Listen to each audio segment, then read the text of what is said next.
I'm really excited for you all to join me for this conversation with Kim Grenawitzke from Solid Starts. Solid Starts provides parents with tools to help them introduce solids and navigate struggles like picky eating.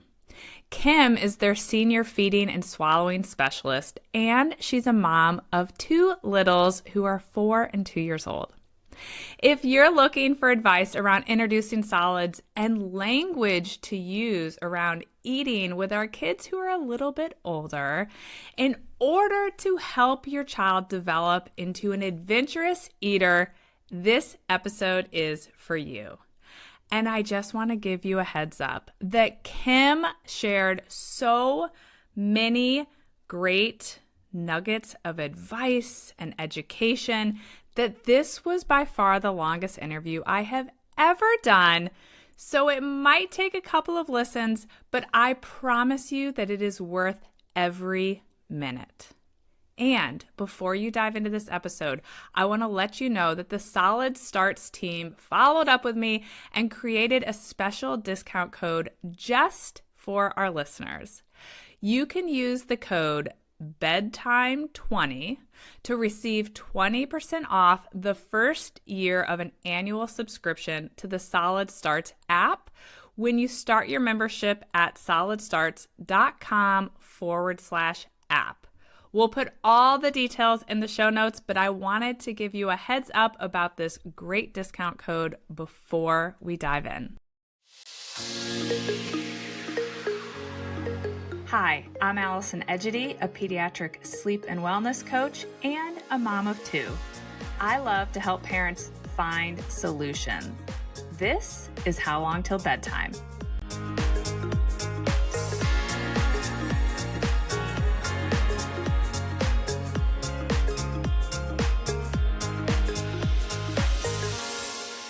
Well, hi, Kim. I'm excited for us to finally connect for this conversation after we had to reschedule because I got sick. The first question that I always like to ask my guests is what inspired you to pursue your vocation and to be part of this business? Absolutely. I love that question. So when I was growing up, and I'm actually going to go back this far, my dad used to say to me, the job that you will have probably hasn't been invented yet. Oh my gosh, the dean of the College of Arts and Sciences at UVA used to say that when I worked for him. Yes. Really? Okay. Well, my dad was born in Virginia, so maybe there was a little connection there. And I went to college, I studied history, I studied communications. I really had no idea what I wanted to do. And I started exploring healthcare options. I was just kind of lost, as many, 18, 19-year-olds are. And I ended up seeing a child working with an occupational therapist through a family friend. I was just observing. And the therapist had said to me, I love my job because I just get to help kids be kids. And that kind of clicked for me. Wow, this is a really cool world to go into. And one thing led to another. I ended up going to OT school. And of course, I said to my dad, OT's been around for hundreds of years. I don't know what you're talking about. And I ended up working in the hospital and really fell in love with babies and specifically feeding, because it was one thing that we all do every single day without fail, multiple times a day. And it's such a heavy activity. And I know that sounds weird, but it's not just about the food in our bellies. It's about the connection with the person at the table. It's about the relationship. It's so much more than just the food that we serve. And then I really got into this feeding role. And of course, my dad's like, well, there probably haven't been feeding therapists for 100 years. And we laughed about it. And maybe not. The role of a feeding therapist has been around. But then one thing led to another, and here I am on a feeding therapist for a Instagram channel, right? And developing content for millions of people to see. And although my dad has passed away since, now I can actually say, you know what, Dad, you were right. Teaching on social media or providing health communication on social media was absolutely not invented at the time that we were talking about what I was going to do when I grew up. And it just kind of brings it full circle that I've always cared about the connection that we have with our kids and with our family members. My love language is definitely quality time. And I think being a feeding therapist pulls all of that together. It pulls the science that I love so much. It pulls the occupation of eating and meal times, plus that concept of sitting down, sharing a meal together, sharing stories, building a relationship over food. And so that's kind of why I love pulling that together in one way. I love that. And as you're describing your feelings around it, it resonates with me so much because sleep is very similar in that we need to do it every day. Our kids need to do it every day, but it's bigger than just sleep. There's connection and relationship, and it can feel very heavy for some people, and for some children, and I think it's this way with feeding, it comes easily. And then for some kids, it really doesn't come easily. And then that's when it can really feel heavy. And I often say to families I work with, there are 3 areas that can feel very heavy that we have to deal with daily at some point in our children's life. And that is sleep, eating, and going to the bathroom. Yep. And we cannot make our kids do any of them. All of those things. We can only set them up for success in those 3 areas. And I really feel for parents when they collide. Yep. Which oh my gosh, often happens. Yeah, and I have one daughter that highly sensitive, classic orchid child. Everything's a little bit harder for her. She's 4 now, and she just, you forget her pajamas for pajama day, and they're in the car. They're not even at home. They just were, not brought into preschool, and the world is ending. Yep. And my 2-year-old just kind of flows in the breeze like a dandelion, and that's how sleep was for her. That's how eating was for her. And my 4-year-old still doesn't sleep through the night and really struggles and had a much more challenging time at the table. But it just has to do with who she is as a person, and we still set up the environment very similarly for both of them, but they're just different human beings. I always say my kids are my greatest teacher because similarly to you, my kids are polar opposites. One is highly sensitive, struggled with sleep. She's the whole reason I have the sleep business.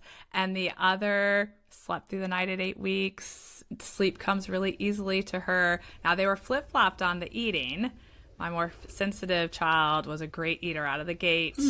My more natural sleeper, laid-back child was the pickiest. But I'm sure we'll get into that. So I just love this is why I love to hear how people got into the work that they do. So when you and I connected a couple weeks ago just to chat about what direction could we take this conversation, you mentioned the power of language and energy around feeding kids.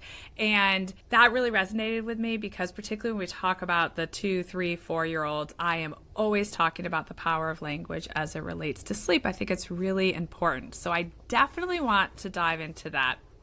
But before we get to the language piece and kind of that older age group, I do want to touch on the basics of introducing solids because I think that's when a lot of people find you. And I told you right before we hit record that I just had a client tell me that she was super excited. She got into 80 foods by using your app, and her child was about 12 months. So when do you currently recommend starting introducing solids? Because even my kids are only 18 months apart, and I remember when I can't remember the order of which one, but one of them, they said 6 months. And then by the time 18 months later, I had another one, they were saying 4 months. And it really threw me for a loop on the difference in recommendations. So I'm curious what you all recommend as far as an age to start to introduce solids. Absolutely. So it's a blessing and a curse on our end. We are a multidisciplinary team of people who really like to chase the why. So these recommendations come out 4 months, 6 months, and you actually were to ask a pediatrician, why is that the recommendation? Most really don't know. It's given to them on a handout. It's talked about at a conference, but there really isn't a lot of information out there as to why we make these recommendations. So we, of course, took it upon ourselves to dig and to dig and to dig and find out what is out there that tells us when we should start solids and why. So this comes down to the question of why do we start solids? And yes, we start solids because there are some nutritional components that your baby starts to need. But more importantly, we're teaching them to chew, and we're teaching them to transition from a single texture, milk, to a wide variety of textures that we eat every day. Because the goal is not to teach your baby to eat purees. The goal is to teach your baby to come to the table and eat the same foods that your family loves. Now, when we think about the skills for eating and also the potential need for new nutrition, those things collide with developmental skills that your baby is showing around 6 months of age. In most babies, around 6 months, they start to need more iron from food. This is a little bit complicated because depending on whether they're receiving all breast milk and formula, or only formula, their iron needs are going to be different. Their iron needs are also different depending on your iron levels during pregnancy, how long they were actually, or you were pregnant with them. If they were born a little early, they're potentially going to have higher iron needs, and everyone's body processes iron differently. So unfortunately, there's no blanket statement that says this is the day that your baby needs iron from food. What we know is that somewhere around 6 months, babies are going to start to need more iron from their diet than they had from their milk feeds before. Around 6 months of age, they also have the ability to sit with support. They're able to hold their head and neck upright.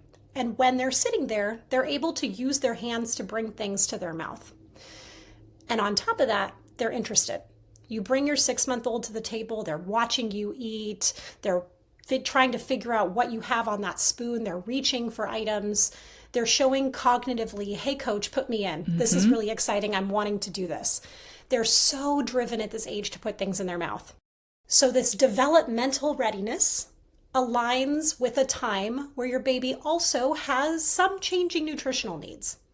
So that's why we like to say we're looking for signs of developmental readiness, which is around 6 months. Now, are there some babies at 4 months that might show these signs? Absolutely. In my 16 years of practice, I've never really seen one that was an actual 4-month-old, but some 4-month-olds are really strong. You never know. Most show these signs around 6 months and some a little bit later, closer to 7. My first daughter was born at 36 weeks and she needed a few extra weeks. I think we started when she was 6.5 months. My second daughter, super strong from the moment she was born. She started closer to 5. I think it was like 5 months and a week. But the signs that we're looking for, again, are that ability to sit. So if they were to be in a high chair, are they the Leaning Tower of Pisa? Are they able to hold their head and their neck upright? Can they bring their hands to their mouth? And are they showing interest in food? Again, most babies will show these signs somewhere around 6 months. All right, so right away I'm thinking, what about the outlier that shows no interest in food? Because I had one of these children. Absolutely. And so when that 6-month window comes and your child is totally capable of sitting in that chair, puts stuff in their mouth, and has zero interest in the food at the table, do we forge ahead? Yes, you forge ahead by modeling. It's not our job to make our child eat, but it's our job to, like you mentioned before, to set up the environment to show them that eating is a place or something that's fun and it's something they want to do. When your baby first comes to the table, they're not putting food in their mouth because they're hungry. They're putting food in their mouth because they're curious and they want to learn. Babies learn by putting things in their mouth, whether it's toys, their hands, you name it. So when your baby first puts food in their mouth, it's not because they're thinking that food's going to fill their belly. They have no idea that even can occur yet. They're putting it in their mouth because their parent is putting it in their mouth or their siblings putting it in their mouth. And they're like, that's really interesting. I want to try this too. So if you have a 5, 6, 7-month-old baby that's really just kind of not into it, hold them on your lap while you eat. Carry them in the kitchen when you're cooking. When you're at Costco, go to the little taster stations and have them watch you eat. Humans are incredible in the way that we have mirror neurons. So our brains fire equally as much when we watch someone else doing an activity as when we do it ourselves. So our babies are watching us and they're watching us to learn. And when they watch us over and over and over again, feed ourselves, put food in our mouth, enjoy meals, they also start to develop that curiosity and desire to do it. Now, if your baby's 7, 8 months and is really just showing no interest, that would be something I might want to bring up to their healthcare provider. Typically, with modeling and showing them that meals are a really positive environment, they'll get there. But sometimes there are underlying medical conditions like reflux or constipation or other GI related things that make the baby not want to eat and not want to put food in their mouth. That is a smaller subset of babies, but they do exist. And if your parent instinct is saying something's not right here, it's not clicking, bring it up to your medical provider and they can get you the help that you need. That's great. Can you explain the just basics to your approach to introducing solids? So it sounds like you want the child to take the lead. So just tell us a little bit about the basics to your approach. Absolutely. So when it comes to most things in child development, we let our kids figure it out on their own. We give them the environment to lay on the ground. We put toys on the side so they're motivated to roll. We put toys in strategic places to encourage them to figure out how to sit up. We don't make them sit or make them play or make them hold on to objects. We let them lead their development every step of the way. But then feeding comes around, and historically, parents have wanted to take control of this. Hold the spoon, put the food in the baby's mouth, encourage them to eat. And if we were to dive into the research on why this happens, at the end of the day, it was a marketing situation. Baby food is a new thing. It's only been around since the early 1900s. And baby food is not something that our ancestors, thousands of years ago, used to have little jars of baby food. But when baby food became a product, it obviously flew off the shelves because of its convenience. It helped at the time women get out of the kitchen. It helped women have other time in their life to do things with their babies, with their families. And convenience absolutely has its place. But if we think about how babies learn to eat, sucking puree off a spoon does not develop chewing skills.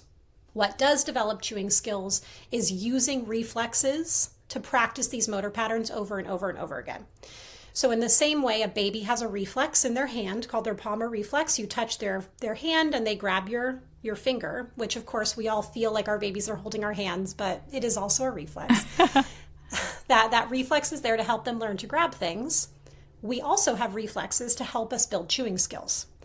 So those reflexes are the transverse tongue, which moves your tongue to the side, and the phasic bite, which moves our jaw up and down. In order to make those reflexes do those movements over and over again, they have to be touched, they have to be stimulated. Those reflexes are stimulated by touching the side of the tongue and the gums. Now, if you were to think about putting puree on a spoon and giving it to you or giving it to a baby, they're not touching the side of their tongue and they're not touching their gums. They're just kind of slurping that puree off the spoon. It's a very similar motor pattern to what they're doing from a bottle or the breast. Right. So we want to help encourage the baby to actually touch those sides of the mouth where those reflexes are needed so they can practice those movements over and over and over again. The easiest way to do that is with finger food. But even if that doesn't feel comfortable to you, you can still achieve that by letting your baby feed themselves. So not only does that stimulate the reflexes we want to help them build skill, it also gives them the lead, lets them take control, and lets them do it at a pace that feels right for them. So our approach, no matter what, is to help baby take the lead with their feeding from their first meal. If you're feeling like purees are the way you want to go, that could mean putting the food all over their table so they can dip their hands in and put their hands in their mouth. Because if they put their hands in their mouth, they're likely going to go to the side, touch the sides of the tongue, get the tongue moving a little bit more. They'll probably do a little bit more biting. You can also fill up a spoon with a puree or even yogurt, guacamole, things that you love too, that you are potentially eating yourselves. Hand that spoon over and let baby go to town. Same thing, the spoon's most likely going to go in on the side. They're going to munch on it a little bit. They're going to move their tongue over to get the food. They're still practicing those skills of moving the tongue and the jaw in a way that they need to build their chewing skills. And they know, oh, I get to do this. I get to be in control of this. This is my activity that I get to do. And when I'm done, I can communicate that I'm done and we can end the activity. Now, if you're feeling like you want to skip the pureed food altogether, you can start with whatever kind of finger food feels fun to you. I tend to recommend to people to pick something that feels culturally relevant or important to your family. My older daughter's first food was pineapple. because we were in the middle of the pandemic and I felt very isolated and alone, and I was working in the hospital, and it was obviously scary, and we just didn't really know what was going on. And the first time I felt her move, I was eating pineapple. Huh. And it kind of was that first moment of like normal pregnancy feeling for me. A lot of my prenatal visits were video visits, and I wasn't getting to go to all the prenatal classes that everybody gets to talk. It just wasn't the same experience for good reason, of course. But that was my first moment of feeling like, wow, this is what this is supposed to feel like. My husband and I had also gotten married in Hawaii. My family had lived there for a long time. So it just kind of felt like this really cool intersection of things that were important to our current life and my family's history. And so her first food was pineapple. Which already I'm thinking to myself, that seems odd. It's kind of hard. It wouldn't be easy to chew. Mm-hmm. I have so many questions. Yeah. It was a long, thin strip of pineapple, because a 6-month-old, in order for them to pick something up, it needs to be relatively big. Okay. They don't have the ability to use their fingers to pick up small stuff just yet. That tends to show up closer to 9 months of age. And so it was a nice big strip of soft, ripe pineapple, and she could pick it up with her hand and bring it to her mouth and just kind of munch and suck on it. Now, keep in mind, she wasn't putting it in her mouth to eat. She wasn't putting it in her mouth to fill her belly. She was putting it in her mouth to learn about food. Mm-hmm. And the videos we have of her are so funny, because it was a little sour and a little sweet. And of course, the juice kind of spurted out of her mouth a couple times, and it shocked her. And what we were doing there was sharing a food. I was eating the same thing. She was practicing moving her gums or moving her tongue around and chomping with her gums. She participated for 5 or 6 minutes, and then we took videos and photos and laughed and cleaned up and moved on with our day. Now, the goal to making food safe for a 6-month-old, if you want to jump just into finger foods, is most importantly, you want to make sure that it's big enough that they can hold it. The research tells us that self-feeding decreases choking risk. This research actually started in nursing homes, because they found that nursing home residents, older adults, were choking more when they were being fed by nursing assistants. And so they started comparing groups that were feeding themselves, and they had much less choking episodes. This research has been replicated in populations of patients with developmental disabilities, and it's also been replicated in pediatrics. And from a neurological standpoint, it makes sense. When you're feeding yourself, your brain says like, oh, I'm bringing something to my mouth. Get ready. I know what to expect. Okay, I'm putting something in my mouth. And your brain gets an educated guess of what that thing is. When they're touching it, is it soft? Is it hard? Is it squishy? Is it wet? So their brain's taking this information to tell your mouth, this is what I think this is going to feel like. So when they put that food in their mouth, their brain is prepared to do something with it. Interesting, yeah. So you want it to be big.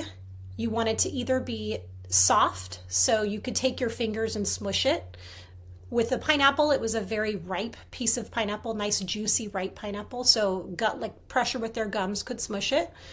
Or we also like really resistive foods. So if I wanted to, I could have cut all the pineapple off and just given her the core. Would she have gotten any food in her belly whatsoever? No. But it would have acted as a teether, kind of like a teething toy. Mm-hmm. We love these because they stimulate those reflexes beautifully, but they are unbreakable, and they're not going to fall apart in baby's mouth. So for someone that's feeling a little bit nervous, that's a great place to start. Another cool area of research, and I could talk way too much about this nerdy literature out there, but is the concept of motor learning. And it tells us that practicing a skill, you build more skill when you do something, when you actually practice the activity as opposed to doing the building block skills. So could I also build the same chewing skills with a toy, for example? We'd be stimulating the reflexes, and she would be moving the toy around in her mouth, sure. But the research tells us that she will build better skill when doing it with food. And that's because food is varied. Every single time that pineapple touches her mouth, it might be a little bit more slippery. It might be a little bit more juicy. The texture's slightly different. Every bite of food changes. So there's a physical therapy researcher I love named Karen Adolph, and she talks about how babies learn to learn when they're experiencing these activities. So when they're putting food in their mouth, they're learning how to be flexible. They're learning how to come up with a solution for any type of food, not just that specific food. So every time they experience picking up food and putting it into their mouth, their brain is figuring out, oh, this is how something wet moves. This is how something a little bit more firm moves. Oh, this is what happens when I push my gums down on it. They're just building skill at this point to figure out how to eat. Uh-huh. That's so interesting. And as you're talking, my oldest is 11. I guess she's nearing 12 now. And I know I said she took to food easily. And then, of course, you forget what you forget in a decade. But it came back to me. And what she took to easily was flavor. And I did all homemade baby food and I did purees, but I mean, I put spices and I just put everything in these purees, and she was very receptive. But as you were talking, I thought, oh my gosh, how did you block this part out? She had a terrible gag reflex. So as soon as we gave her food to put in her mouth, I remember the first thing I think it was the first, I was trying to think as you were talking, was it a pea or a Cheerio? But it was some little small thing, and I cannot remember if I put it in her mouth or she put it in her mouth. It appeared to me as a new mom that she was choking, and then she vomited. Mm-hmm. And I thought, well, okay, that's weird. And the thing came out, whether it's the pea or the Cheerio. And then there were multiple incidents. So eggs, I tried eggs, scrambled eggs, vomit. And so I thought, oh my, and it was very scary because it'd be like this. Yeah. And so at one point she was gagging and gagging. I called 911 and then she vomited. I mean, it was very stressful to me. I can't even believe I forgot it until you were talking. And so I eventually did take her into the pediatrician. I'm like, well, she's eating great with all of her purees. She'll eat anything I make, but she's choking. And my pediatrician does happen to have an interest in nutrition. I'm curious now to ask her if she's been exposed to you all. And she went and got a Cheerio or a Puff or some little thing. And she said, all right, I don't think she's choking, but I want to show you. So what I'm going to do is we're going to get this in her mouth. And when she's gagging, she like had me sit at an angle. She's like, I want to look in her mouth. I think we're going to see it on her tongue. I don't think it's going to be down where she'd be choking. Uh-huh. And sure enough, there was this thing sitting on her tongue. And she's like, this is a texture issue. And, you know, we're going to have to forge ahead, and you just are going to have to get comfortable that she's going to vomit sometimes. And she's going to do this. And I have lost memory if we ended up letting her take charge, or all I remember is we got comfortable with, there was lots of gagging. There was quite a bit of vomiting, including at a couple of restaurants. And then she really turned the corner. And then she took off like a rocket, and she would feed herself and we could take her anywhere.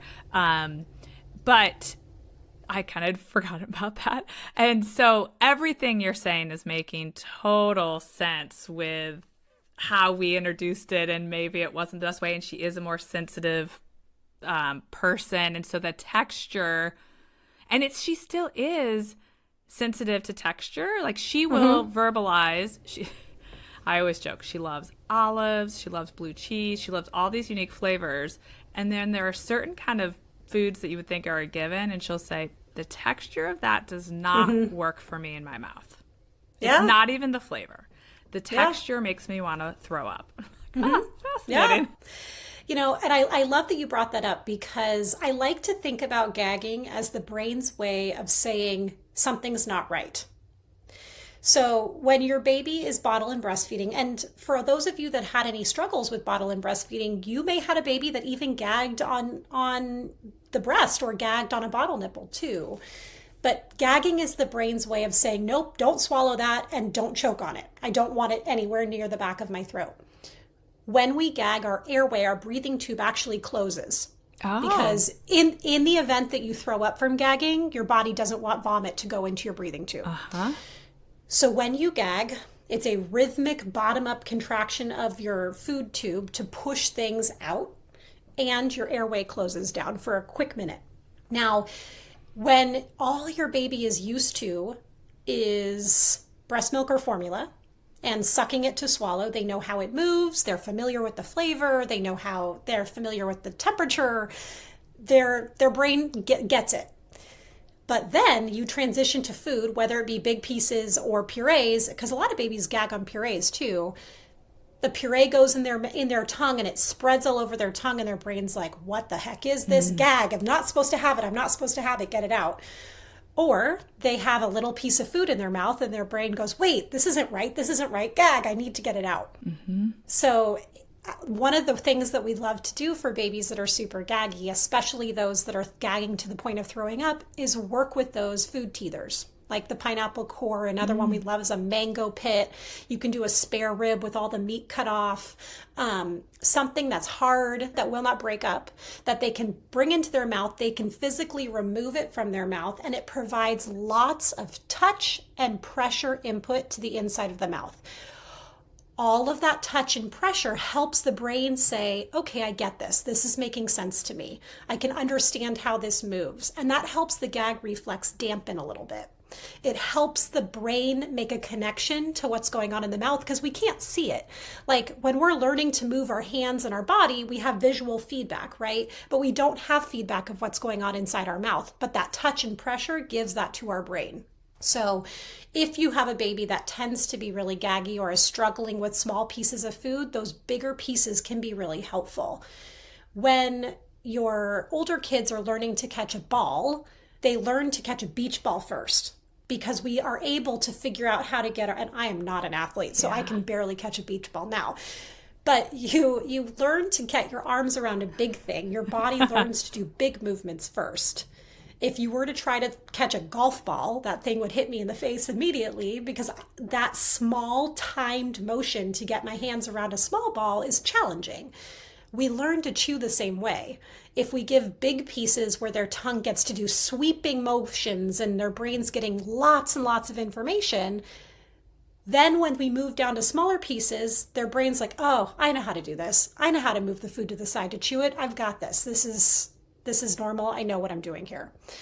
And the big flavors are also giving lots and lots and lots of sensation to the brain to say, do you feel that? Do you taste that?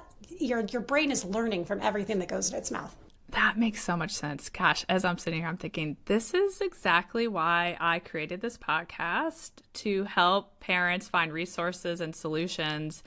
And I would have benefited so much from Solid Starts when I was feeling lost and anxious and not sure what to do. And food and eating was a priority of mine and still is as a parent. And I'm so excited that this is a tool and that people will listen to this episode and hopefully have never heard of you and come your way. So love it. I'm curious your thoughts on homemade food versus store food. So you've brought this up a little bit of how the origins of baby food, which I'd never really thought of. And I'm curious your thoughts on that now. Store-bought foods are great for convenience. And I think everyone has to consider what their life looks like and how much time they have, what their financial resources are, because store-bought foods are not inexpensive. And we have to decide what works best for our family. Now, if you want to go with purees, that's an option. And full disclosure, when my two kids come home from school at 3:00 and they're both crabby, I take a pouch out of the fridge and give it to them while I'm trying to, get my house organized. In my mind, those are where I use these things from a convenience perspective. I'm trying to get my 2-year-old to sit in the cart at Target so I can get my shopping done. Absolutely buying a pouch and giving it to her to keep our day going. But I also know that those foods are very homogeneous.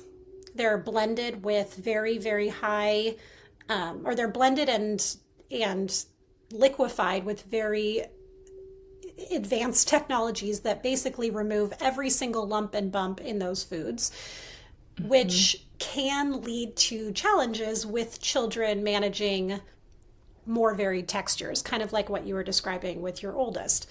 So the cool thing about if you want to go down a pureed route, if you're doing homemade foods, they tend to have a little bit more lumps, bumps, variety in them. Definitely. The other thing that I like is that it's much more likely that you're going to make something at home, like mashed avocado, that you're also going to eat, as opposed to the stuff out of the jar. I don't know many parents that really want to, take a bite of that jar of baby food with their baby. But it's probably more likely that you'll eat some of the mashed potatoes that you've made for your baby as opposed to the stuff that comes out of the jar. And like how we started this conversation, those mirror neurons and that modeling of eating is so very important that when you are serving foods that you've made at home or just foods that maybe you've made for dinner and have modified to be safe for your baby, you're getting that modeling aspect of them watching you eat the same foods. So if buying food off of the shelf is what you want to do and that works for your family, that's great. There's no reason to not do it.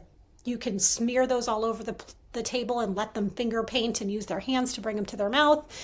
You can also use them as dips. You can use them to mix into other foods, like squirt some of that puree into oatmeal to give it some more flavor.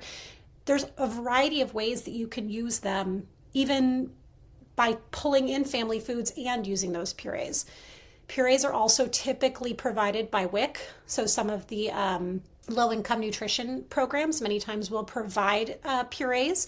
We actually have a completely free guide of how to use those purees as well to supplement what your baby's getting. But there's definitely a time and place for it, and you just have to make the decision of whether it's something that you want to do. But I don't want anyone to feel like you have to buy baby food.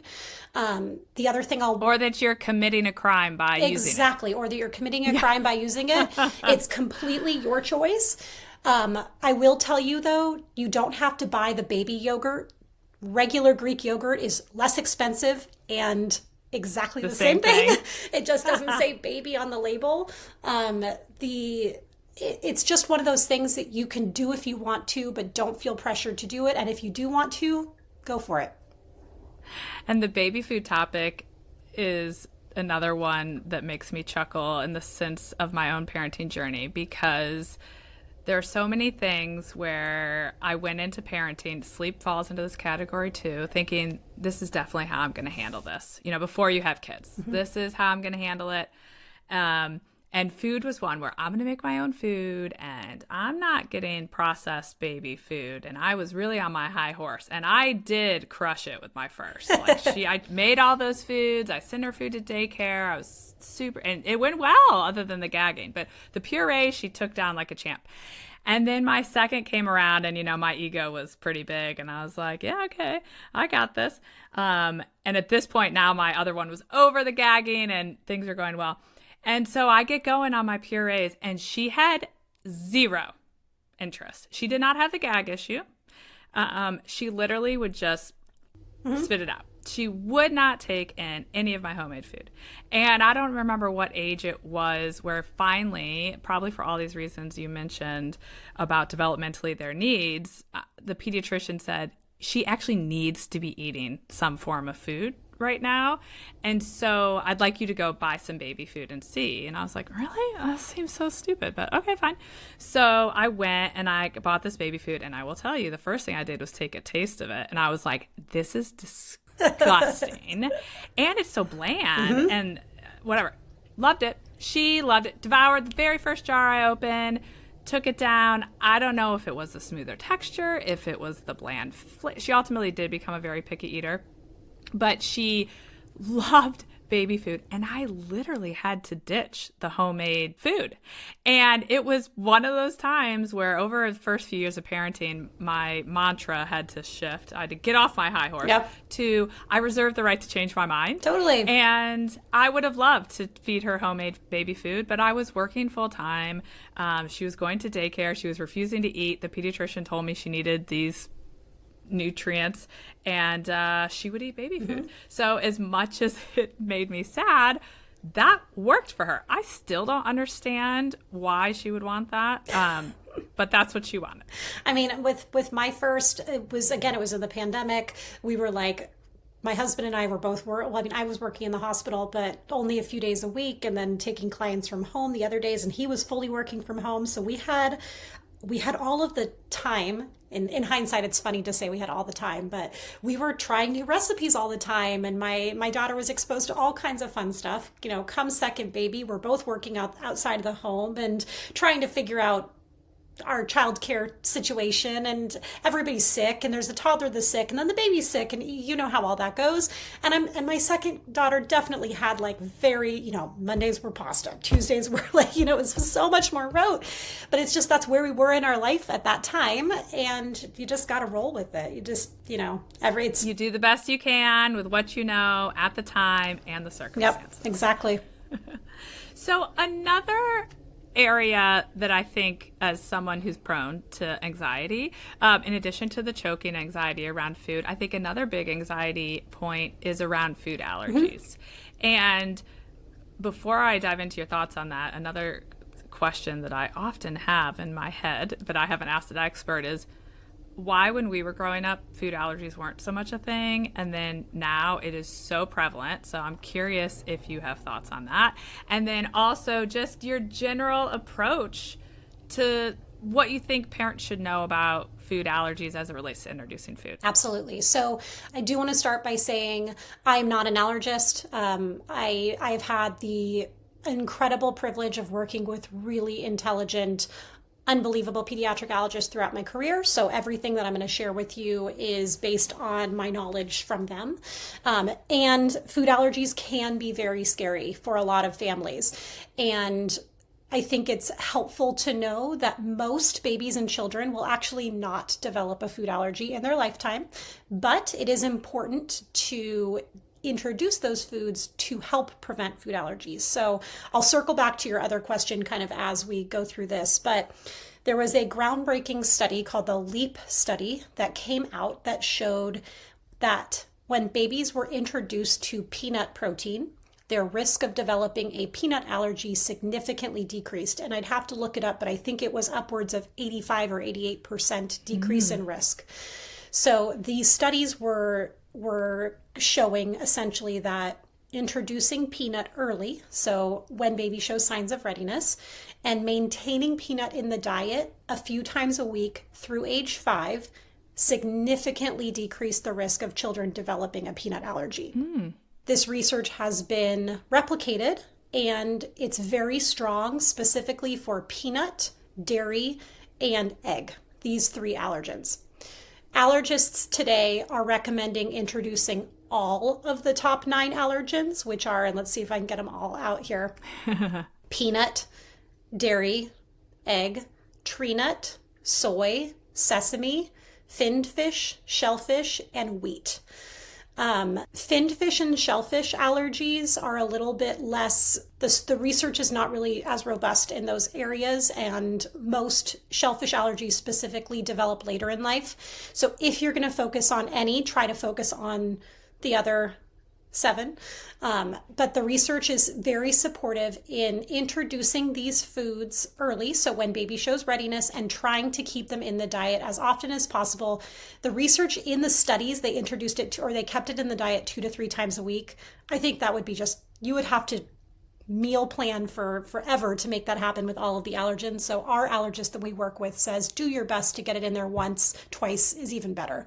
Some of them are easy, like dairy and egg, and even a lot of kids love nut butters, but some of the other ones are a little bit more challenging. So you do your best, you keep them in the diet to decrease the risk of food allergy overall. Now, the other thing that comes up here is that for most babies, you can introduce allergens safely at home. You don't need an EpiPen. You don't need any sort of, you don't have to sit in the emergency room parking lot. You don't have to do it at your pediatrician's office. Most babies can do it completely safely at home. Our allergist recommends starting small, so starting with even as an 1/8 of a teaspoon. It doesn't need to be a big amount of something like mashed up scrambled egg, or you can do peanut butter and thin it out with a little breast milk or formula. You can put it on your finger, you can put it on a spoon for baby, and you expose them to that allergen, and then you wait about 15 or 20 minutes. Most food allergy reactions are going to show up within the first few minutes of having the food. Now, there are some types of reactions that happen later, up to 2 hours after consuming it, but generally speaking, the reactions are going to happen pretty quickly after you have the food. You want to introduce food allergens a few days in a row. So like if you start with peanuts on Monday, you want to give a little bit on Tuesday and a little on Wednesday as well. You can increase the volume. So say you start with an 1/8 of a teaspoon on Monday, Tuesday maybe you give a 1/4 of a teaspoon, and then Wednesday you give a teaspoon. And if you've done it a few times and baby hasn't had a reaction, typically speaking, you can consider that well tolerated. You can consider that that allergen is okay. There's an old recommendation that you have to introduce one food every 3 days, and you weren't allowed to do 2 foods at the same time. I'm surprised you didn't hear that. That was a really big one. That was 10, 15 years ago. Like one food, wait 3 days, and then introduce another food. There's no scientific reason why that was recommended. And the only thing that people can, or that the medical community has come to say about that is probably just the fact that they do want to repeat allergen exposure. But if you want to give peanut in the morning, great. You can give them a mango pit 5 minutes later. You can pair peanut with cucumber, whatever you want. You just don't want to give 2 allergenic foods together at the first few exposures. That makes sense. So you separate your allergens, but you can do non-allergenic foods with your allergens. So that's something I hadn't even really fully contemplated, but there are this handful of foods that you really are prioritizing as the potential risk items. Right. Which is why it makes total sense you could introduce more than one food if we're not doing 2, because if there is a reaction, you'll know what it's from. Exactly. It's going to be from that, most likely. Right. And then if you've already introduced peanut and they've had it 3, 4, 5 times, then yeah, you can mix yogurt and peanut together when you're introducing dairy, because you already know that they're tolerant of the peanut. Right. There is one group of babies that the research is very supportive of starting these introductions early. And high risk, or babies that are at high risk for developing a food allergy, should, no matter what, talk to their pediatrician and potentially a pediatric allergist before starting introduction anyway. But if your baby is high risk for developing a food allergy, the recommendation is actually to start introducing peanut, egg, and dairy at 4 months of age. And that shows more potential for decreasing their overall risk factors. So the 2 things that you're looking for high risk is if a baby has moderate to severe eczema, or if they have an existing allergy to another food. It used to be believed that having a sibling or a parent that had that allergy also put them in the high risk category, but the research is not supportive of that. But if your baby does have moderate to severe eczema, or you already know that they have maybe cow's milk protein allergy or something you found out through your breastfeeding or formula journey, that would be a time where you'd want to talk to your healthcare provider and say, hey, should I talk to an allergist? Should I, and in all honesty, get on the wait list to see an allergist, because that's the reality of the situation these days, because they probably will recommend getting allergens introduced early, and you may need to have that allergist in your back pocket to talk to them and tweak your program as you're going.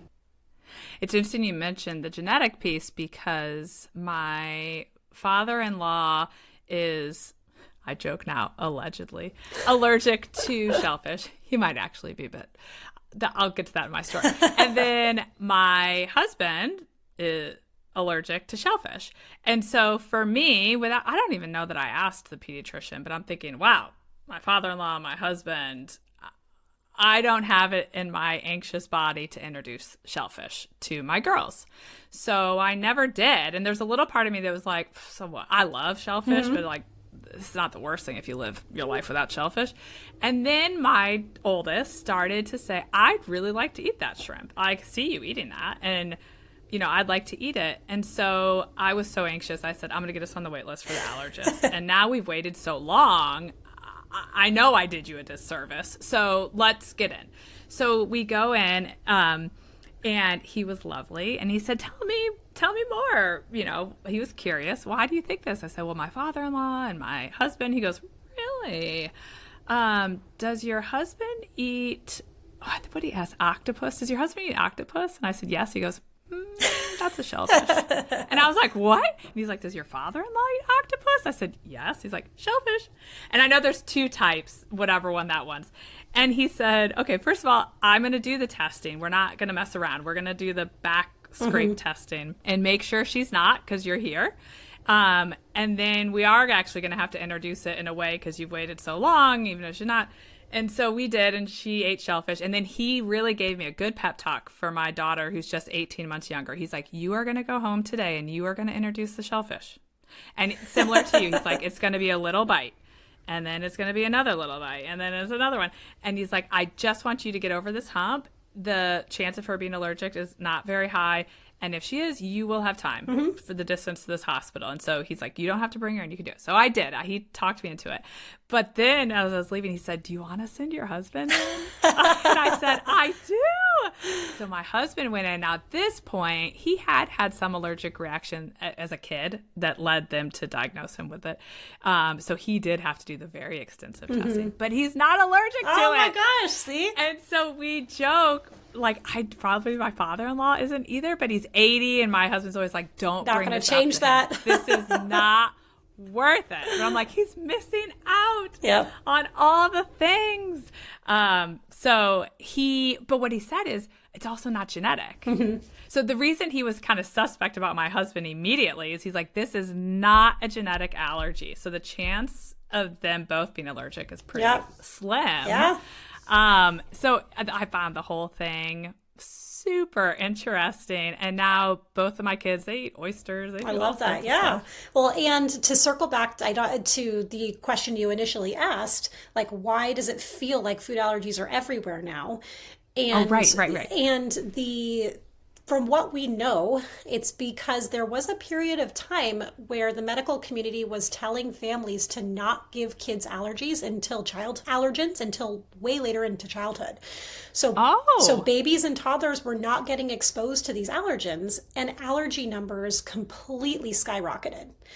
And then the LEAP study came out, which actually started in Israel, because one of the very common first foods for babies in Israel are something called bamba, which are essentially peanut-based little puffy snacks. And the rate of peanut allergy in Israel was quite low. And so that's kind of where this theory came out of, like, maybe we're not making the right recommendations here because the food allergy numbers have just absolutely gone up. And the allergist that we have on staff, is she's like, I hope that I put myself out of a job. I hope that we get these allergens introduced appropriately at the right time, to the point where no one needs me anymore, because allergy rates have dropped so low that I'm not even necessary. You know, we know that that's probably not going to happen in her lifetime, but that's her goal. That's so interesting. All right. Really took a lot of time on that, but everything you said is so interesting. So I do want to touch on language around older children's food. So let's talk about the toddlers and the preschoolers. And sometimes, you know, it can be so tricky with that group. They're also very opinionated and they're verbal. And I had a very picky eater. It's very annoying and stressful. And so let's talk about your general kind of approach to feeding this age group for the group that has become pickier. Yeah. So I first want to put it out there. I talked about my highly sensitive kid. I'm not, and I'm going to talk about my approach here, not from the sense of like, I'm a clinician telling you. I want to say I used these strategies in my own home. I experienced the absolute frustration of having a child that would scream and cry and push their food away. I've been there. I've been in your shoes. And I still maintained the same kind of environment and used these same approaches with her. So I just want to make sure that everyone knows that this is not a do what I say, not what I do situation. This is something I experienced myself. And I know that these strategies work because my 4-year-old loves to eat whatever now and is very exploratory. But it is very normal for toddlers to refuse foods that they used to love. It is very normal for toddlers to throw food. It is very normal for toddlers to not want to get in the high chair. It is very normal for toddlers to spit and to cry and to scream and to request to nurse instead of eat, to only want snacks, to only eat one thing on their plate and push it away. All of that is very normal. If your child is doing those things, take a deep breath and say, this is my toddler's brain development. This is not me. My toddler's being toddlery, and they're being toddlery because they're supposed to. They're learning how to be independent. They're learning to have opinions. They're learning what happens when they scream and cry. They want to see how their parent's going to react. They want to know what boundaries are around them. They're learning preferences. This is all about what's happening inside their brain. So we as parents, which I know how frustrating this is, especially when you are at low capacity and you've had a long day and you're just like, just freaking eat. Like, I've been there. And you have this fear about your child going to bed hungry. Yep. And you have which this I fear. Hear a lot. Yep. And you with have my this clients. fear. And I'd be interested to hear your take on this too, because when you look at the research, like it's not really strong correlations between between toddler eating behaviors and sleep. 100%. And I know that you and it was funny with my first, I never cared about her refusing food because she woke up 100 times a night anyway. So I'm like, you could eat or you could not eat. It doesn't matter. Like literally it never even crossed my mind, because for her sleep has always just been so challenging, until we got her adenoids out, and then things were a little bit better. But I can totally understand that fear of like, oh, if they don't eat dinner, they're going to wake up and I'm going to not sleep. And then my whole house is going to be a disaster tomorrow because nobody sleeps. But if we can control a few things. We can control what we serve, and you've probably heard this before. We can control when we serve it. And then the thing that I want to bring here that's most important is we can control how we show up at the table. So we can control if we show up open-minded and curious, and we can control whether we keep ourselves organized and calm when our child decides to lose their shit.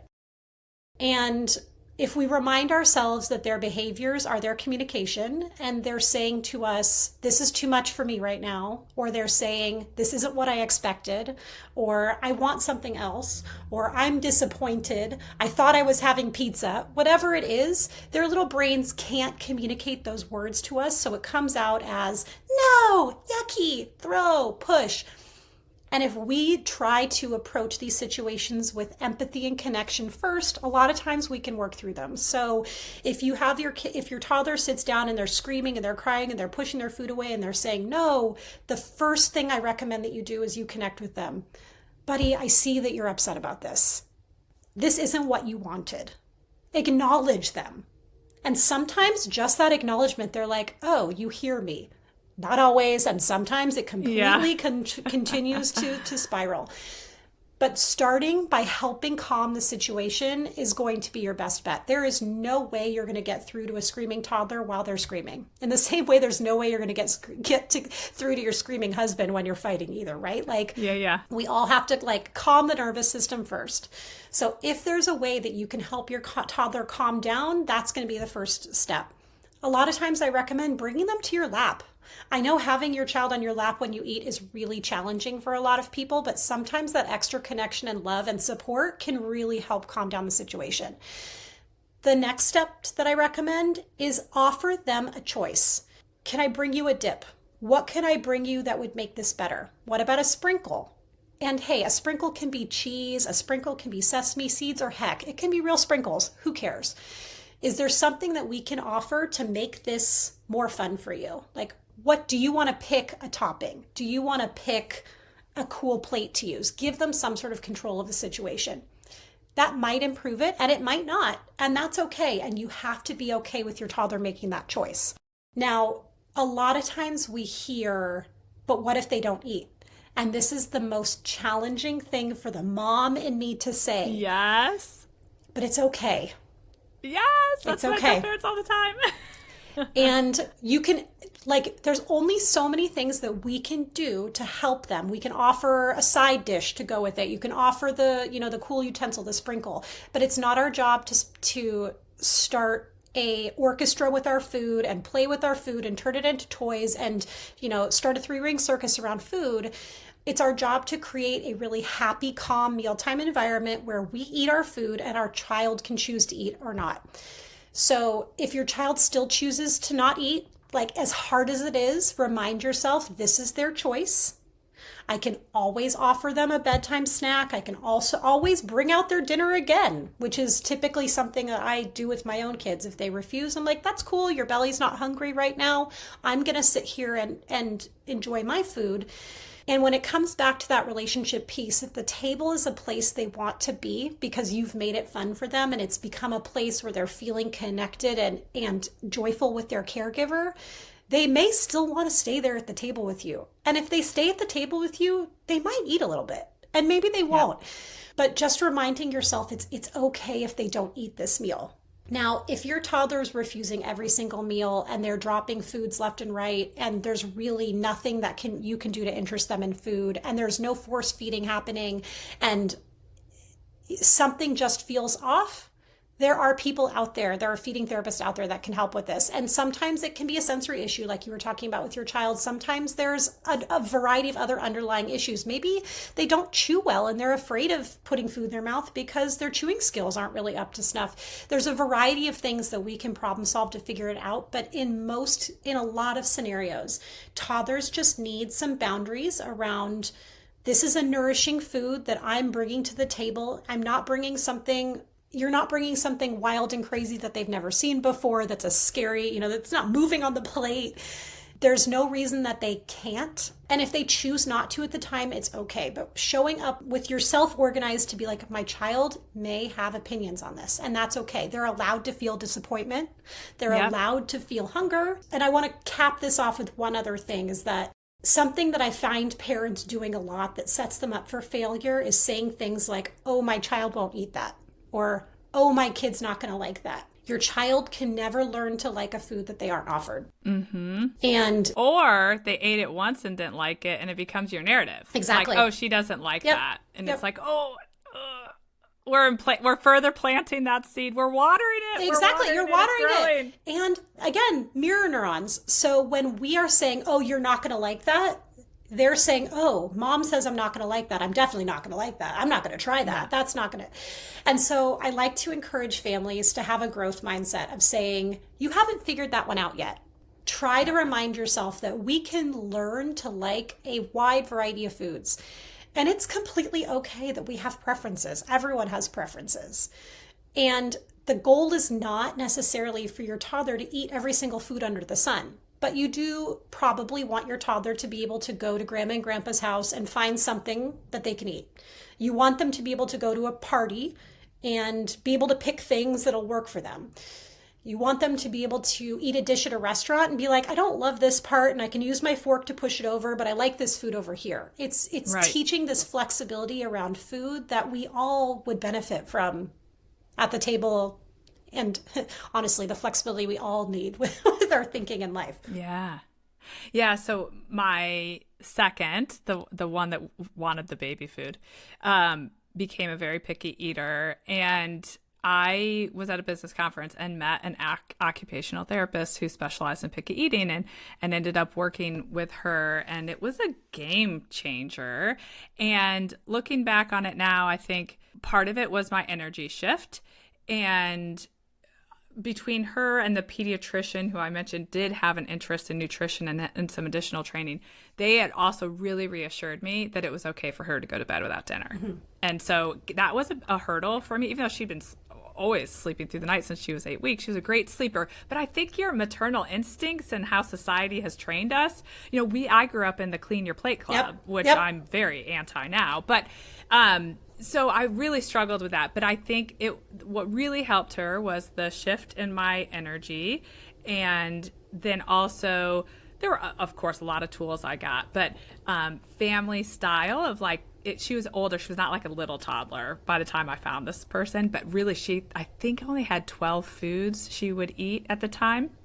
And so family style, she had to put stuff on her plate, but she didn't have to eat it, was an approach that worked well for her. And she always had a safe food because she has so few foods she would eat. And she always had that safe food, but I didn't even do any of the extra, she really didn't like sauces or dips, but I didn't even jazz it up. And then we just sat there and I changed my language, sometimes because I'm a very adventurous eater now, but I grew up in a house that wasn't. I would say, do you know I didn't like Brussels sprouts until your dad cooked them this certain way, and now I really like Brussels sprouts. Connection. You're connecting. Yeah. So they were kind of intrigued. Both of my kids were. And so we would talk about all these things I didn't eat that I didn't like or I thought I didn't like. And then I remember the pediatrician telling her at one wellness visit when she asked, how are we doing with the eating? And we were making progress. She at the time, at one point, she would eat no protein. So she had started to eat some meat, and I don't know what she asked her about. And she said, and I'm not going to get this quote right, but do you know your taste buds change X amount of times over your life? Is what she was telling Ainsley.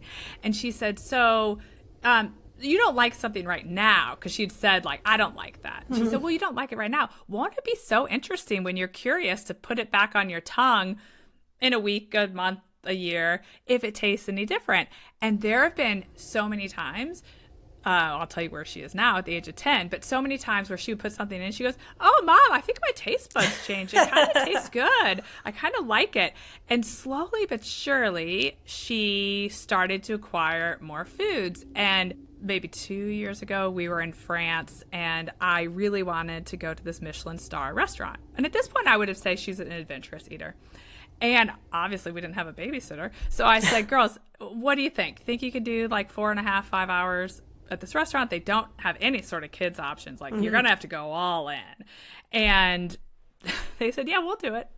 And so they were, I don't know, 8 and 9 maybe. And we went in, and you could just tell the look on everyone's face in that restaurant was like, "Oh, these people are the worst." And we sat down. I'm telling you, they tried hay. They will tell you now all these things they tried. And the chef ultimately did not serve them the 15 courses, and he did bring this a delicious, a little less crazy dish. But then they tried bites of all of ours. They're like, "We want to try every round." And ultimately, this chef came out. He had an 8-year-old, and he came out of the kitchen. He said, "Everyone's talking about your kids in the back. Like, we've never had kids come in here, and how did you do it? Because I can't get my 8-year-old to eat what I make." And it's just interesting. I share this story because what I tell parents is, don't give up. When parents say, "My kids won't eat anything," I say, "Let me tell you, my daughter went to bed," and she still does at the age of 10. Sometimes she goes to bed without eating dinner. She has zero interest in it. I said she skipped so many meals. She had a point where she could only eat 12 foods. And once I got professional help, once I got help and guidance and the tools I needed, both around my mentality and my approach, and I just stayed the course and set her up for success. I don't think all kids will end up liking going to a Michelin star restaurant, but We can only hope. she just like took off like a little rocket, and now she takes a lot of pride in it. And it was not because I jammed it down her throat. Right. I just set her up to be more curious about food. Exactly. It's kind of the approach we take. Like, won't this be interesting to see?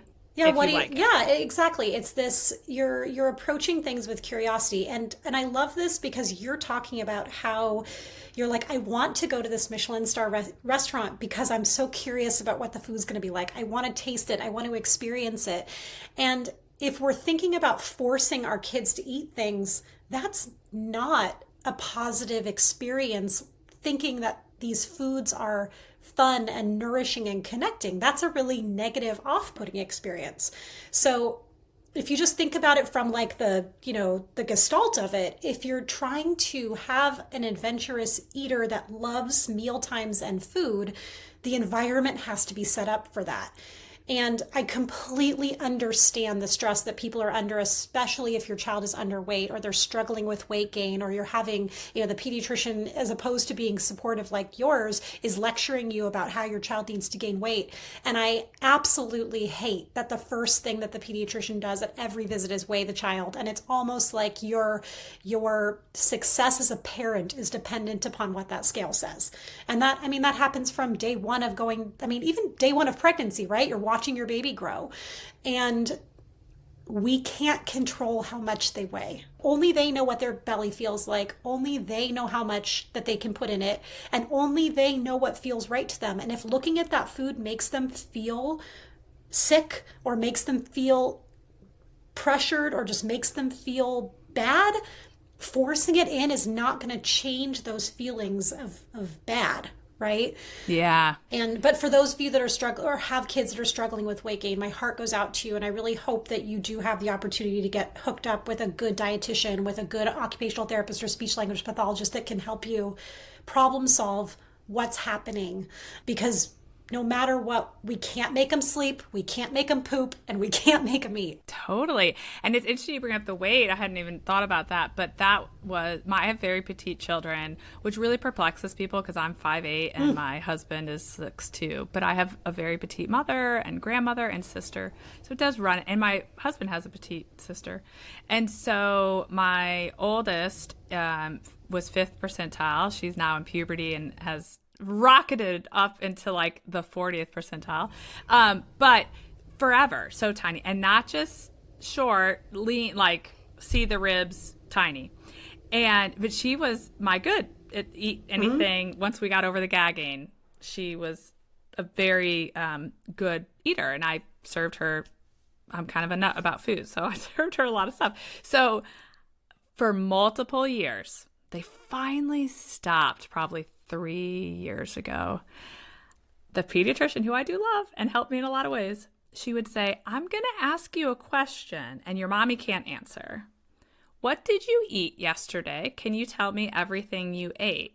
And I knew. I'm like, I know you're asking because she's like the skinniest human on earth and you think I'm not feeding her. And so she would say, I could picture the room we sat in with one day. She goes, oh, okay. I had 2 avocado. I ate the whole jar of olives. And she just rattled off. She ate more than I would eat in a day. She rattled off all this things. And the doctor said, all of that in one day? She goes, yeah, yesterday was one of those days I was just really hungry. And the pediatrician looked at me. I said, I don't starve her. She eats. She's not the other one I do have concerns about. The other one doesn't eat. This child is just a tiny human. And we all come in different shapes and sizes. And like there's this perception that like you're supposed to be a certain percentile, and percentiles are just where you fall. Yes. And she's still very lean. She's grown some, but she's just very lean. But there was that moment of like, they're judging me that my person is tiny. Yeah. And it was, but at that point, I had already worked with the occupational therapist. I really had good confidence around what I was feeding my kids, but it is tough. And I do think there are parents who feel very judged for their children. And she wasn't dropping. She was staying on her 5th curve. So it wasn't like she was failure to thrive, which I know is a whole different can of worms. But there was that kind of, I think, concern, maybe legitimately so. I do think pediatricians should ask questions. So I didn't take it too personally, but it was like, no, she eats fine. She's just not going to gain a pound. That's where her body is. That's where her body is. And as you know, especially for girls, the talk about weight in general and body image and how we internalize that starts really early. I think there's research that's looking at even toddler girls specifically having opinions about their bodies as early as 3, 4, 5. And so how especially medical professionals talk about weight in front of them is so important. Yeah. I'm curious here before we wrap up, for the parent listening. So there's part of me as you're talking and I'm thinking, I wish I had I don't even know if Solid Starts was around 11 years ago, but I wish I had known about a resource like this and I had these resources and I would have introduced food differently. And so I think we all have that narrative. But I've ended up in a good spot in the food department. But to the parent listening that's thinking, I mishandled it. What is your advice to that parent? They've got this picky eater. They're already listening to us and thinking, I didn't do any of those things Kim mentioned. What is your advice to them on where to start, what to prioritize? Help that parent realize it's not too late. They did not mess up. Here's a place to start. Yes. Repeat that. I did not mess up. And my best advice to you is to tell yourself every meal is another chance. Every single time we come to the table, it's another chance. And circle back to what we first started talking about. Your number one goal, no matter what's going on with your kids eating, is to make the table a place they want to be. So before you focus on them learning to eat new foods, before you focus on them building chewing skills, before you focus on expanding their flavor repertoire, the table needs to be a place they want to be. They need to feel safe there. They need to feel loved there. They need to feel in connection with the people at the table. We all learn best from people that we trust. You could probably think back to high school. The teachers that you trusted and that you felt connected to, those are probably topics and areas that you still probably love and read about today. If the table is a place of connection, you are going to make progress. So before you think about anything else, think about what can you do to just reset your table. Have your child pick the music that you play during dinner time. Come up with funny games that you can like we always ask at our table, like, who did you help today? That's like one of the questions that we ask at our table. Like come up with the question that you can start your meals with to help your kids want to be there, because when they get to be teenagers, they're probably not going to want to be there at all. But let's try to remember that eating is not just about the food. Eating is also about nourishing your connection with your child. And if you can get that set up, the rest of the stuff will fall in line. So most of us, I think almost every parent can do that because we love our children so deeply. And if you just focus on what can I do to connect with my child at the table today? What can I do to make the table a place my child wants to be? That will go leaps and bounds. And that can help with sleep too, because it's funny you say, who did you help today? Did you get that from Adam Grant? No, that was just a random thing that we started asking my 4-year-old. Yeah. So I listened to Adam Grant years ago, interviewed on a podcast. I don't know if you're familiar with Adam Grant, but he was talking about questions he asked his kids. He's great. If you're not familiar, you should start following him online. He said he asked his kids, and I don't want to misquote him, but did you see kindness today at school? Did you see unkindness? Were you kind? And his flip on that would also be, did you see someone help someone? Did you help someone? And so he recently this week, or last week, because I've been sick, I've lost track of time, had a post about new questions around resilience that I'm going to ask now that my kids are older. And I said, oh my gosh, he had the kindness one, and then he added onto it. But I encourage parents that are struggling with their toddlers and or preschool and elementary age children chatting a lot at bedtime, wanting to unpack their day and to connect with them at the dinner table. Because I say we can not always fix all the unpacking, but we can start to get them unpacking the day by questions like, did you experience kindness at school? Did you see someone be kind, or were you kind? Or the helper question. And it was a game changer for us when I started it, because it helped my kids look for kindness and it helped them look to be kind. So it started to get to the point, it took about, I'd say, I think one of mine was around 4 when I started, maybe 10 days of doing it, of them being like, no, what? And I was like, oh my gosh. But I'm like, stay the course. And then they started to come to the table with something, and it led us in so many great directions. And then it reached the point where they'd hop in the car and pick them up at school, and they'd say, oh my gosh, I did something kind. Oh, I saw Susie do something kind. And it was so great, but it can help with sleep in the sense that we can get our kids starting to unpack some of those things that they sometimes think about right at bedtime, and they're trying to unpack when you're like, oh my gosh, we gotta turn off the lights. So that's interesting that helps with the eating as well, but it makes sense because now you've kind of come to the table ready to discuss something. It's bigger than just eating. And you're putting your body in rest and digest, right? You're calming your nervous system. And the other thing I want to mention here, especially for those of you that have not 4-year-olds, you're talking about your 12-month-old, your 18-month-old, you're like, my kid can't answer that question, or they're not going to understand. It doesn't matter. These are habits for you to get into, and you're going to do it over and over again. We ask my 2-year-old all the time, like, who did you help today? And she'll like, blah, blah, blah, and say something about Paw Patrol. It has nothing to do with the question, but it doesn't matter. The point is that we are asking her, we're connecting, she's connecting back with us. And now that's a habit that we have every dinner. That's what we start with. And in the next, 4 or 5 years, they're going to know, just like your kids do it when they get in the car now. It's just get in the habit of doing these things from the beginning. And then they're easy. They're mindless. You don't even think about it. You just know that that everyone comes to the table and you're immediately going to have this moment of everyone sharing about their day. So in that example of the 2-year-old, because my kids were definitely talking and engaging when I started this, so in our house when we did it, my husband and I would share too. And I was joking, it took us a little practice too to come prepared. With the 2-year-old, are you saying, well, I helped, or I saw, are you sharing yours?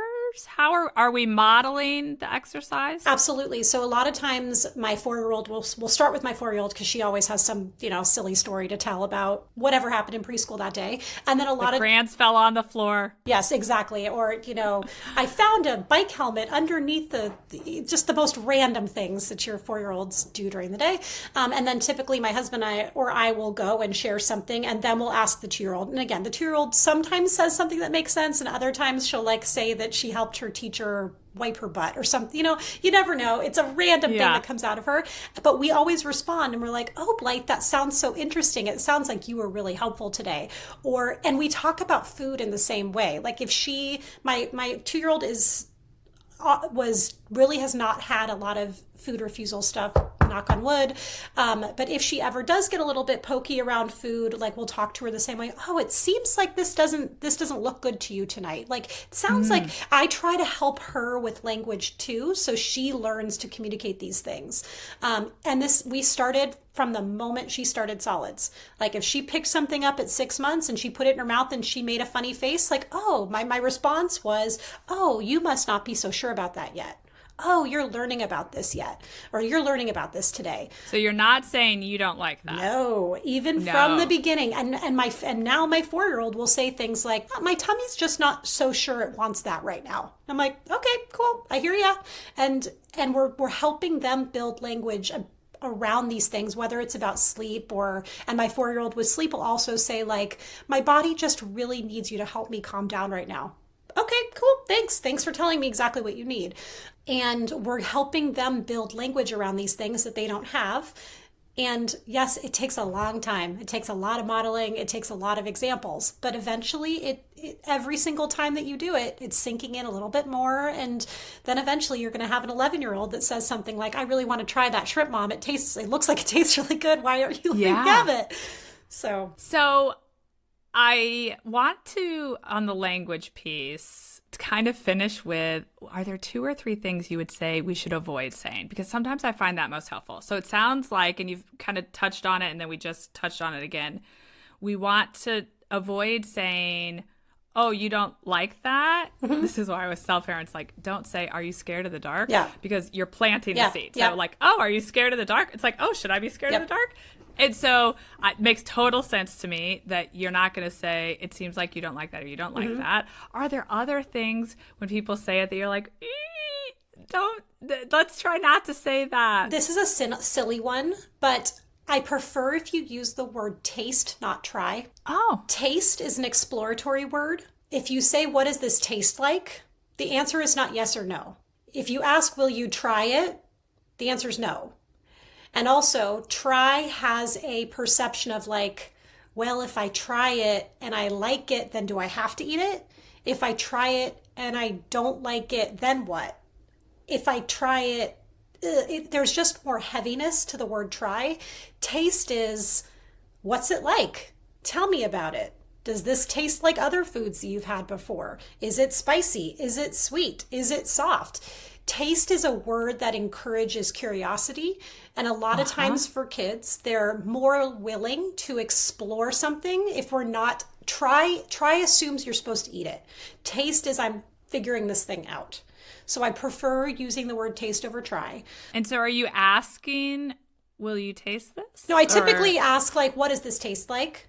Okay. Or like if I put something, say we're doing something new.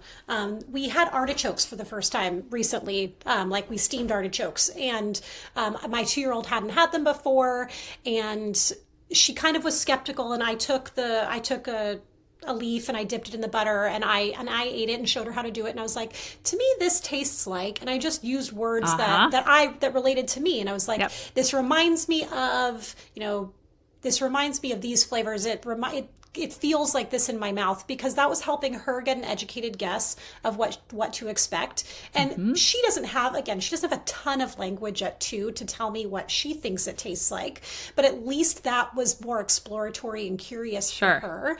And so that taste word, if you want your child to explore something, ask them what it tastes like, or if it tastes like something familiar, or even you can give them words. Do you think this is cold or hot?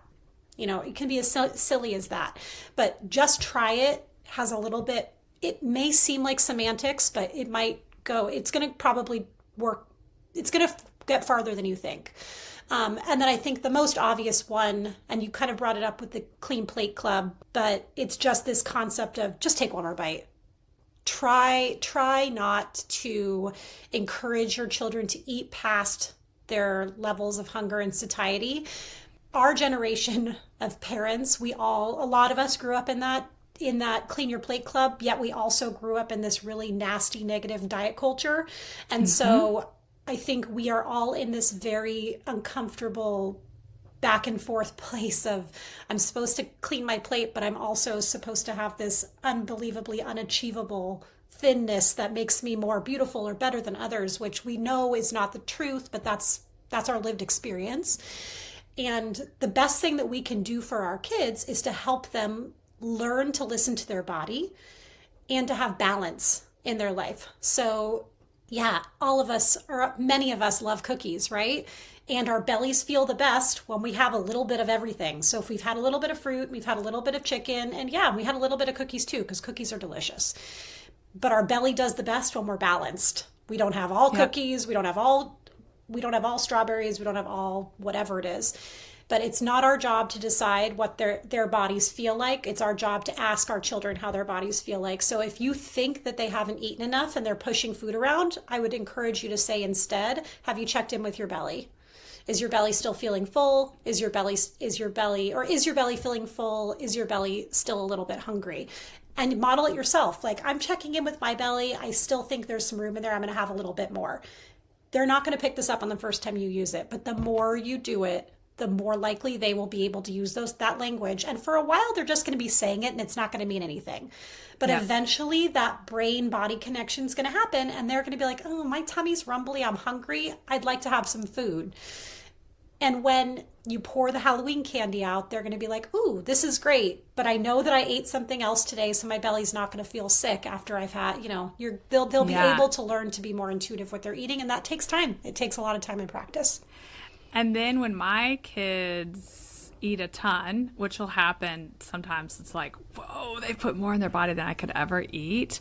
Sometimes I've been with my dad, for example, and I'll cringe when he's like, good job, you ate everything on your plate. He's like doing the whole thing. And what I try to say is, oh, it's so interesting that you were so hungry today. It makes me so curious if you're about to have a growth spurt. We're going to have to keep an eye on it. And inevitably, my kids seem to like grow like in little chunks and their pants will get short. Yeah. And then I'll say, oh my gosh, isn't that so funny? Do you remember like 10 days ago, you were eating so much, you were so hungry, and I said to you, I wonder if you're about to grow. And look at that, now you have flood pants on. And they'll crack up. And so now when they're so hungry, they'll say, oh, get ready, I'm about to get taller. They're trying to compete with each other, although the one is taken off.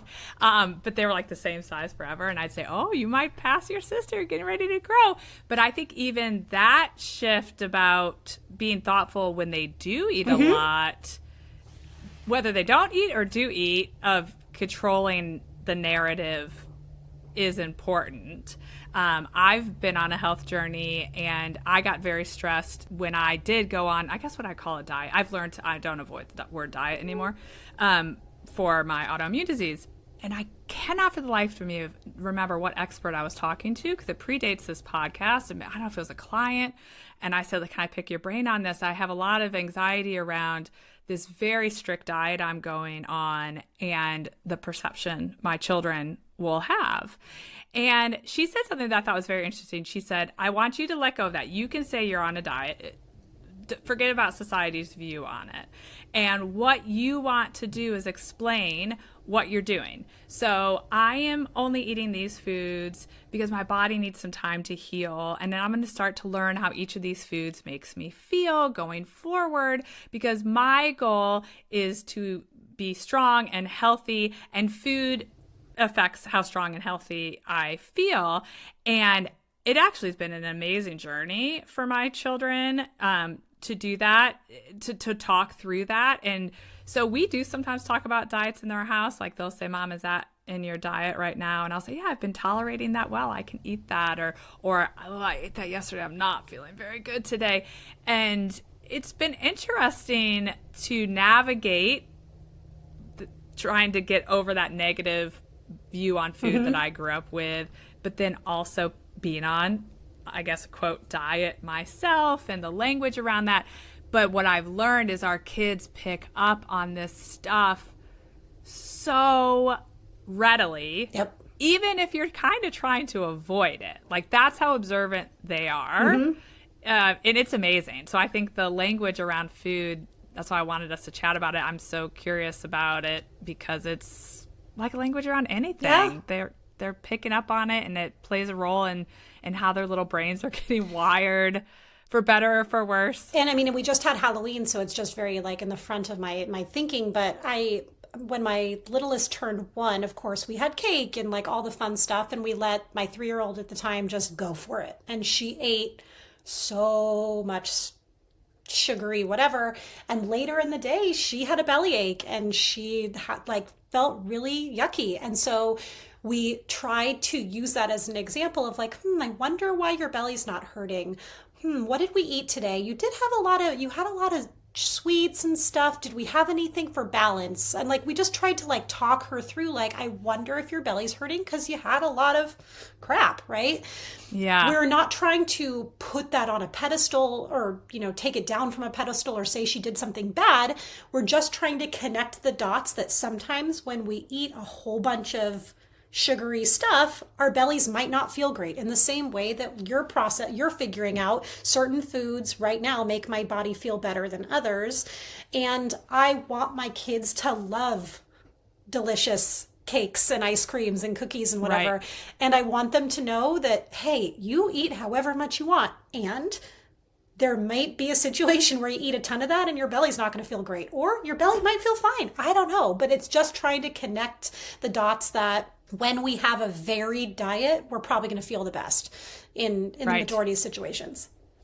Well, and I've always told my kids that what ultimately I settled on for when I feel the best, which I don't always do, which is fine, is that I have a vegetable, a protein, a starch, and a healthy fat. And my younger daughter's more curious. Funny that picky eaters become very curious about it, about understanding what falls into each of those categories. And there are days where, let's say she's going to have to do her standardized testing at school. She'll come down and she'll say, I would like for breakfast some spinach with olive oil. That's my vegetable and my healthy fat. And then I would like an egg. That's my protein. And she'll like go through it. And sometimes I'm like, but then I think, no, that's great. And then she'll say like, oh, I felt great all day. I wasn't even hungry all the way to lunch. I'm like, isn't that so interesting? Because when you balance it, I used to not have sweet potato in, and then I'd be hungry. And then when the nutritionist had me add the sweet potato, I stopped being hungry. And I thought that was so interesting. That was like the missing piece of my balanced meal. Now, I will say my other daughter is like, y'all are nuts. Yeah. Good luck to you. Where's the Halloween candy? And so not all kids will go down that path. But I always, with her, she'll say, when I go to college, I'm going to eat all the things you don't put in this house. And I always say, I bet you will. And then one day, you're going to come back to all of the things we talked about, because for better or for worse, that's what we do as adults. Yep. We all come back to our childhood. Yeah. And then maybe you'll be interested in any of the things I've talked about with food, and maybe you won't. And we can only control what they eat for so long. Yeah. And then they go to school, and then they go to their friends' houses, and then they drive themselves to wherever. And all we can do is know that we gave them a really good foundation, and we've taught them to listen to their body, and we've taught them to hopefully make good choices. And, that's really all we can do. Same with sleep. We can only control it for so long, and then they're going to go off and they'll decide what kind of sleepers they want to be. My 4-year-old's not going to sleep with me when she's going to college. She'll be okay by then. That's so true. It's funny because people often say, are you anti-co-sleeping? And I say, no, I'm pro what works for your family and all things food, potty training, sleep. I don't think there's one right approach. It's just the best approach for your family. And I joke that I'm one of 4, and the youngest co-slept with my parents well into middle school, I think. Don't say that to me. I'm really hoping this phase is going to end.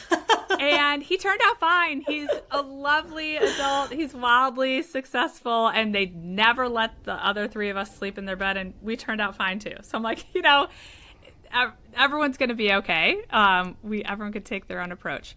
Well, Kim, I have to tell you, I think this is going to be by far the longest episode we've ever done, but I could talk to you for no, do not apologize. I'm so appreciative of your time. I literally feel like I could talk to you for 3 hours. I'm already thinking, like, could I have her come back to talk about something else? But thank you so, so much. I'm so grateful for your time and that we were able to connect. And I know people are going to get so much from this episode.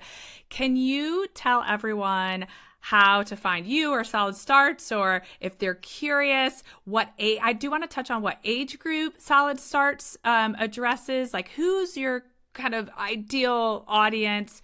Tell them a little bit about Solid Starts before we wrap up so people know how to get to you. Absolutely. So Solid Starts was created by a mom of a child who really struggled with eating, and he's now a very happy school-aged kid, but he really struggled. And so when she had twins right before the pandemic, she had decided, I want to do something different, and she pulled together a multidisciplinary team of experts. We have occupational therapists, speech language pathologists, we have a pediatric allergist, a pediatric GI doctor, a pediatric dietitian, and we've all worked together to put together resources for families pre-starting solids, starting solids, and through early childhood. So we have a incredible award-winning app that you can download that either can help you look up foods and give you recommendations on how to safely cut and prepare those foods for your baby by their age. And that app also has a guided experience for starting solids. So if you want to take all the guesswork out of it and you don't want to think about anything and you just want someone to tell you what to do, Compass is our guided experience, which will say, here's a recipe for today. This is how you prepare it. It'll walk you through allergen introduction. It does all of that for you to get your baby exposed to tons of different foods before their first birthday. We also have a website that has an unbelievable amount of information on a variety of topics, from everything from gagging to spitting to choking to stuffing food in their cheeks to food refusal, you name it. We've got a really robust search bar. Just type in the topic and there will most likely be a really, really long, wonderful article there to help you. And then we also have resources specifically for toddlers. So dealing with this oh so fun selective behavior. We have an entire guide that's just about high chairs, because getting your toddler to the chair can be a really, really big challenge. That we've got guides on toddler food refusal, on throwing, on other behaviors, on teaching your toddler how to eat risky foods, because we do have to teach them how to chew things like grapes and nuts. So all of those resources are available for toddlers. And then we also have resources available for those of you that are dealing with the more challenging, what we'd consider picky eating or pediatric feeding disorder kind of behaviors, where things are a little bit more than just typical toddler selectivity. Those resources are available on our website as well. So our Instagram is @SolidStarts. You can always DM us or send us an email, and we will try to help you or get you in the direction you need to be. But we really want to help families with all of those eating issues starting from the moment you start solids, because our goal really is to have children who love to be at the table with their families. Depending on when this podcast comes out, we also have our first book published by Penguin Random House, and that'll be released on April 1st. So something you guys can look out for. It's on pre-sale online right now, but really excited for that. And that's kind of going to be the everything starting solids guide. So if anyone's in that bucket, that's coming out April 1st. But you can always find us on Instagram at our website. Well, this is great. So I learned about Solid Starts from Dr. Stephanie Grice, who's been on this podcast a few times. And she has said to me multiple times, I always tell people, my patients, get Solid Starts and listen to Allison's podcast. And so she said, you've really got to start to follow them, because you guys are my two most recommended resources. And so I'm so glad she directed me to you. And I have learned a great deal today. I will make sure that we link to everything you mentioned, including the book link, in the show notes. And Thank you again. This has been a treat, and you're going to win the award for the longest podcast episode in 3+ years because I couldn't stop asking you questions. Well, our book editor does say that we're quite long-winded, so would just love to talk. Well, it's also good. So thanks, and I look forward to connecting again soon. So bye for now. Absolutely. Thank you so much for having me. Thank you for listening to How Long Till Bedtime. To learn how we can work together to improve your child's sleep, please visit sleepandwellnesscoach.com.